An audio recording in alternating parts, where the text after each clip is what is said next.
Hi, welcome to the course on SAP New ABAP Syntax. So what is New ABAP Syntax or Modern ABAP Syntax? SAP has introduced New ABAP Syntax from the ABAP release 7.4 onwards, which is often referred as a New ABAP Syntax or Modern ABAP, which increases the efficiency of the code and also makes it easy for the developers. The new ABAP syntax also reduces the number of code lines which we need to do to meet the same functionalities. The new language features have been added without taking away the old syntax. This means that in the same system, we can use old ABAP syntax as well as the new syntax. We can use the new ABAP syntax in both ECC system and as well as in S/4HANA system, as it is based on the ABAP release 7.4 onwards. Here, if you can see the screenshot on the left hand side, this is of ECC system with a HANA DB, and here you can see the ABAP release is 7.4. On the right hand side, this is from S/4HANA and the release is 7.5. Now, if you're working in any system, how to check the release of ABAP?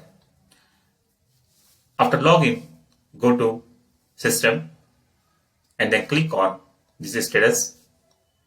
After that, click on this Detail button. Then you will be able to see the ABAP release in that particular system. So what are the new features introduced by SAP in ABAP 7.4 or 7.5? The very first features in the new ABAP syntax is an inline declaration. The inline declaration is a new way of declaring internal tables, work area, variables, etc. We can declare them at the same position where we are using. Along with inline declaration, there are many other features like table expressions, read table syntax, checking a particular value of internal table, getting the index number. There are different operators are there like conversion operators, casting operator, value operator, corresponding operator.